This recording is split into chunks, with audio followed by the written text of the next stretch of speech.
Ask Austin show. Speaking of Austin show, I am having to go to LA on Tuesday and be the co-host of a show with Austin. The show is, listen, I can't talking now because technically they've hired me to be a part of it, but I'm freaking out. I'm so bad at this, and it's going to be live. This is the show. You've definitely possibly not heard of it because this upload on YouTube has 238 views. Austin is definitely hired. I don't know what's happening here. It's presented by Progressive, by the way. Like, why did they get me for this? I genuinely don't know what's happening. To the incredible Maya Higa.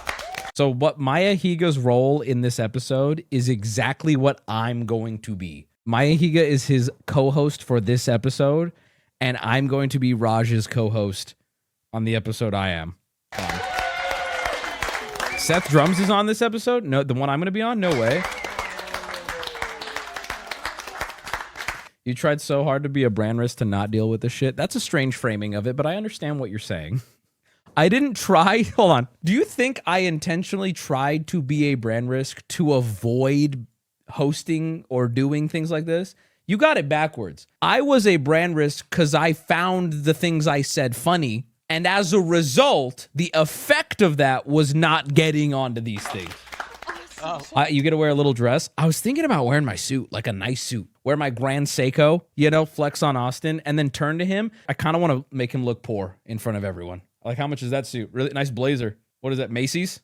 I'm so bad at hosting, by the way. To that chatter's point, by the way, I am so bad at okay, remember, this is the Progressive show, and you cannot say this and that and read off I'm so bad at reading off a teleprompter. Should I do teleprompter practice right now?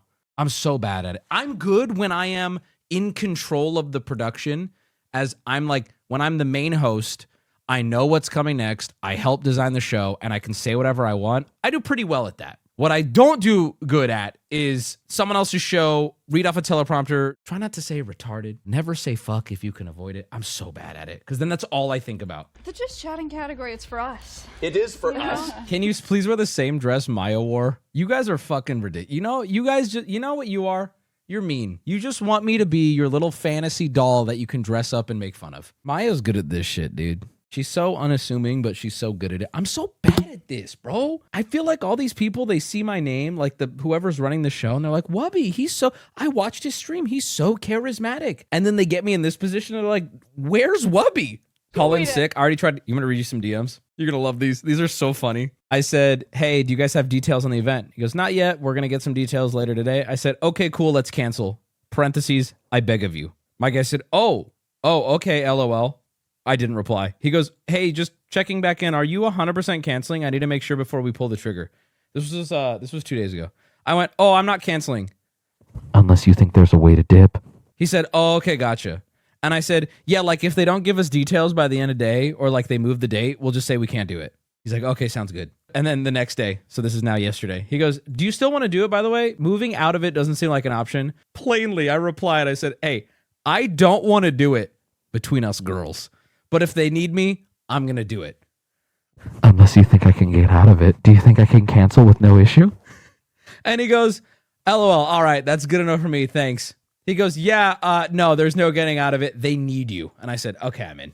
Because here's the thing. If I agreed to it and now they need me, I'm in. I would never screw them like that. However, if they were like, well, we have somebody else and Wubby was kind of the fill, get me the fuck out of there. You're a nightmare to work with.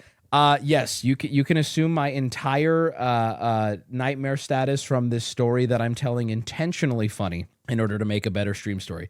Use your sick grandma as an excuse. No, I'm going. If they need me, I agreed I'm going. I would not cancel on them. However, see, here's the thing that you don't know. This show the date has been moved so many times, right? That if it were to be moved again, I very comfortably could be like, sorry guys, you keep moving the date, that's fine, right? But if they're like, no, we're locked in, everybody's here, you cannot cancel, I'm not canceling. I'm good, I'm going. And I'm gonna put on a good show, and you guys are all gonna watch me just not know what to do. I need to practice reading a teleprompter tonight, though. Austin is one of the most intimidating people to work with on a set like this, because he is Hollywood, baby. He knows how to read a teleprompter. He knows how to move the show. He's got it in a, he's not sit at your desk Twitch anymore. If I needed somebody to host a show, I would go to Austin. He's got it, bro. It does seem like Austin is taking the reins, which is helpful. I can bounce off him. I need to let me practice reading from a teleprompter. Hold on. Teleprompter practice. Read a news segment. All right, chat. Tell me how I do. I'm bad at standing when I talk. It's kind of like I can't come when I'm standing. I much prefer to sit or lay. You know what I mean? That's the same with like shower jackers. Okay, I won't show you the prompt. I'll pretend we're live. Okay, here we go. Austin, it's so great to be here. In today's news, a man with two... My problem is, chat, once I stutter, I don't know how to get back on it, and then the prompter keeps moving. Let me try standing for it, because I'm going to be standing with Austin. Thanks, Austin. In today's news, a man with two wooden legs circumnavigates the globe twice, and a squirrel made from solid gold is discovered in a tree in Westminster. Author Arthur Bentley of Woodley Chase in West Ham has completed the amazing feat of walking around the world not once, but twice. Arthur took a year from his job, slow it down, of testing elastic bands to walk around our planet and raise money for disadvantaged people around the world. Moving on to the rather bizarre story, Westminster local Gladys Simecroft was walking her dog in the local park when she saw something glittering in the branches of a tree. Using her walking stick, she was able to knock down the object, only to find it was a squirrel, but crafted out of gold. It turns out these have been made to allow corrupt politicians to hide illegal bribe. What am I reading? Dude, you're killing it. Oh my God, are you guys actually gonna be nice to me? How did I do? It was actually pretty good. Okay, hold on. Okay, here we go. Teleprompter practice advanced. This is now advanced. That was beginner. This is now advanced. Here we go. Tonight, we're looking at the legendary rock band Pedigree Filet. This seminal band created such iconic tracks as Porterhouse Blues, Be My Mignon, and everyone's favorite, Rancid Flank.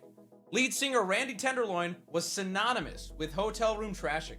If he checked into a hotel, it would be a signal, a flat screen signal. It would signal, fuck! Austin, start the show over! I'm gonna try that one more time. I'm sorry. I know this is not like the most interesting, but I gotta hit this. Tonight, we're looking at the legendary rock band Pedigree Filet.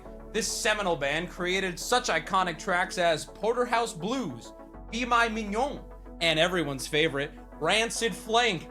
Lead singer Randy Tenderloin was synonymous with hotel room trashing. If he checked into a hotel, it would signal a flat screen apocalypse. The swimming pool would invariably contain a shoal of TVs the following morning. Randy also loved steak. Randy consumed 8,000 steaks during his pitifully short life. His mates would often rib him about chucking his life away early. His digestive tract was so jammed with semi-raw meat that their nickname for him was Sirloin. Randy died at the tender age of 30, never reaching his prime. The funeral procession was a moving event, with his fans using the opportunity to meet and greet their idol. Randy was a rare human, and the epitaph, it's gone. Bro, stop staring at the teleprompter. Hey, dipshit, a real teleprompter will have, I could look directly at it and I'll still be looking at the camera because it's like a glass mirror bullshit. You don't know shit about production. Fuck you.